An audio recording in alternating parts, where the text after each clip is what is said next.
Hi, I'm James. I'm the cellar supervisor here at the brewery. And I'm Ash, brewhouse supervisor here at the brewery. So today we're here to talk to you about Black Tuesday Blender's Choice. As some of you who have been around here for a couple of years know, Black Tuesday Blender's Choice is an opportunity for us to take some of the more special barrels in our cellar, add a little bit of flair to it, and create something extra special for you. So something extra special we did for this year's variant is that we threw a Madeira barrel in there, which is a little bit different than what we typically do. And as for the rest of it, bourbon, we're talking about Eagle Rare, Buffalo Trace, Four Roses, Four Gate Split Stave, and Blanton's Bourbon. Let's get into it. Yeah. So up the nose on that, I get a lot of fig, I get a lot of plum. I almost get a little bit of a spice note from the particular barrels we chose. It's a little bit earthy in a good way. There's a slightly different spirit character in this that I can imagine only comes from the Madeira barrel aged portion of this blend.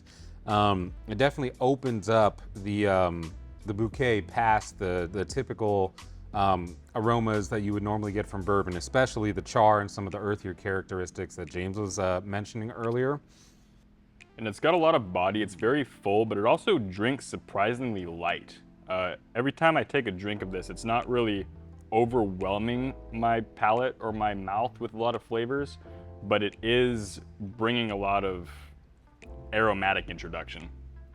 So as you can imagine, because this is Blender's Choice, because it's a special beer, it is clocking in at a session beer ABV of 21+%.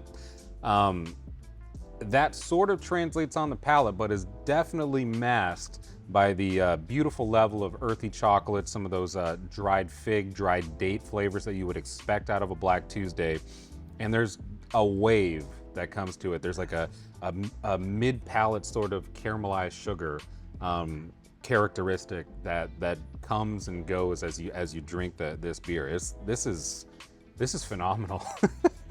And it almost has sort of a tartness to it that I think could go really well with a heavier, savory choice of food, like a tri-tip or a prime rib. But I could just as well see this going with almost like a dessert. Something light and fresh and creamy to kind of make that latte aspect in your mouth. It's very good. And on a final note, you need it.